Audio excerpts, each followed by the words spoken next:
Bryce Hill is Director of Fiscal Analysis at the Illinois Policy Institute, talking about the budget they just passed. Hi, Bryce. Hi, Fawn. You know, when we first talked about having you on the show, it's what to expect in the budget. Well, now we know. And promises were not kept, were they? Yeah, definitely not. Record-setting budget, $55 billion, almost $1 billion worth of new tax hikes, including a direct property tax hike, among other things. Really, really disappointing for him this past weekend. Yeah, I don't know how you tax them anymore. I really don't know how you do it. At what point is it enough? Yeah, that's a great question. $55 billion, $2 billion higher than last year's record-setting budget, and yet we're still coming down to the wire. Lawmakers are still stressing out, talking about how they had to make sacrifices and cuts in this budget, even though it's more money than we've ever spent in state history. It's completely ridiculous and has no consideration for, the cost of that taxpayers face, the people who are actually paying for this record spending. Yeah, and the Illinois Manufacturing Association came out and slammed Pritzker pretty good, didn't they? Yeah, I mean, look, he's overseen a 40% increase in state spending. This will now be almost $17 billion that he's increased annual spending. He's had over 50 taxes and fee hikes during his tenure. Most of those have been directed at the business community. So there's lots of reasons why people should be upset. Nearly 500,000 Illinoisans have left the state for other states during that time as well. So it's clearly not working for employers. It's not working for employees, and people should be upset. Yeah, and I hope you heard him because he said half, which means the tax burden goes on the other half who stayed. Yeah, yes, and we might not even be done with the tax hikes for this year, depending on what happens here in the future with things like what the future of transit might look like, what ultimately pension changes could be coming, because we have the nation's leading pension debt. Part of the state budget was to actually increase pension benefits for what's known as Tier 2 workers, those who were hired in 2011 or after. So the state is banking on a $13 billion hike to those benefits, which is going to carry, obviously, the cost to pay for that. We're not even out of the woods yet for the spending that's been floated for this year. I think what bothers me the most about these bills, and you can correct me if I'm wrong, but when I get if I book someone on my show, I always ask them to send me the book so I can read it, because I want to be able to talk intelligently about what they've sent me. When I get a book that is 2.5 feet tall, it's a little daunting because I know I'm never going to get done by the time they get on the show. Now, these legislators, there's no way they read that entire budget bill. There's no way. No, they got the bill in the afternoon on what would have been Friday night, Friday afternoon. It was over 3,000 pages. 3,500 pages roughly, and they were voting on it and approving it by midnight on Saturday night. So 5 seconds to read a page. Yeah, essentially. We actually looked at this historically over the past decade or so.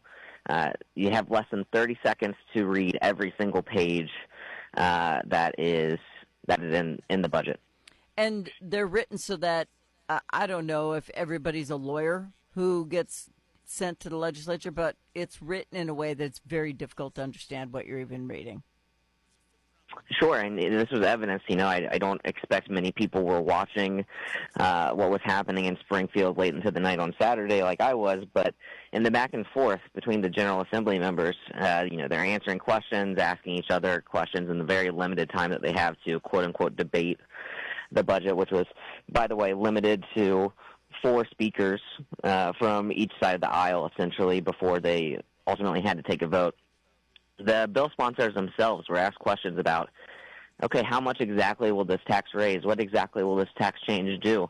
And many times the sponsors of the bills themselves couldn't even give a direct answer. It was like they're passing something that's going to have serious tax implications. They're going to ask Illinoisans to pay more money, but even they don't know how much they're asking people to pay. Yeah. So I guess the bottom line is, I say this question every time, Bryce. Why do they keep voting the same people in? Because they keep smacking them in the face with these tax hikes. They almost don't have a choice at this point because you don't have enough people to cover everything. Because, like you said, people are leaving, but this can't go on. Yeah, a big issue is choice. So that's something that the Illinois Policy Institute is trying to address is the lack of ballot access, the lack of competitive races. When the majority of races are uncontested, there's no actual choice in your primary election. It's easy to stay reelected and keep getting elected because nobody's trying to take your job. And it's also a job that you're getting very, very highly paid to do. Part of the budget was over $6,000 in pay raises for every single lawmaker that was there voting on it. So of course that was in there. But you're exactly right. It's these people need to be held accountable. There's a reason why all of this process is so rushed. It's happens over the weekend every single year. It happens in the final hours under the shade of night. Because it's shameful. We don't want Illinoisans to know what's actually happening because then somebody might be held accountable. Well, and I read an email from the Illinois GOP just screaming at the top of their lungs that they need people to run against these people and get them out. You do have some Republicans in your legislature, so I don't want anybody to think that every Illinoisan thinks that these people are the right ones for the jobs. But it's hard to beat down from the rural areas who are more conservative to stop the spendocrats from the city who just want to keep pillowing it bigger and bigger and bigger. It's like you and California are in competition to see who can broke your people the best. It's just crazy to me. Yeah, it's true. There's a supermajority of Democrats in the state legislature. The budget approval happened along party lines. 75 to 44 with two abstaining votes. So the only yes votes that happened for the state budget were from Democrats. Republicans have been very vocal this past session about how they've been excluded from the budgeting process entirely, even their senior leadership team, who's supposed to be asked to consult on spending and things like that. Even they are saying now that they have been pretty much excommunicated and haven't been given much of a say when it comes to anything. So, it's an incredibly frustrating process and one that needs to change.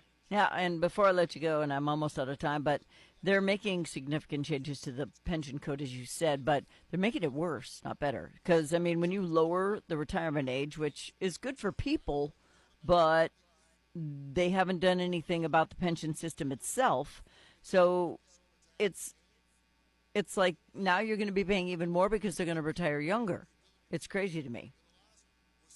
Yeah, absolutely. And I think the important thing we should focus on here is comparing it to what Illinoisans, what the private sector, the taxpayers are asked to do. So when you compare even Tier 2 pensions, the pensions that are not quite as generous as the pensions that older workers get, that new retirement age is going to be 65 for private sector workers at 67 to begin collecting Social Security.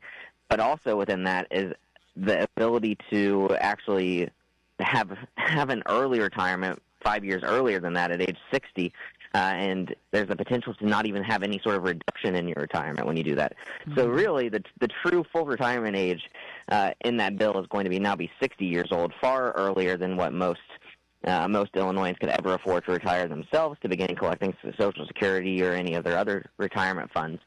On top of that, pensions are a defined benefit. They're guaranteed a percentage of your salary, and then you also get 3% now cost of living adjustments every single year moving forward. It's going to be a very costly, very big benefit spike on top of pensions that are already very generous and far more lucrative than what the average Illinoisan gets. But it's the Republicans' fault that Social Security's in trouble. I get it totally. All right, Bryce Hill, Director of Fiscal Analysis at the Illinois Policy Institute. Their budget is passed. You can go read it online. What's the website, Bryce? IllinoisPolicy.org. We have our initial thoughts up there. We'll have plenty more coming in the hours and months, days to follow. Sorry.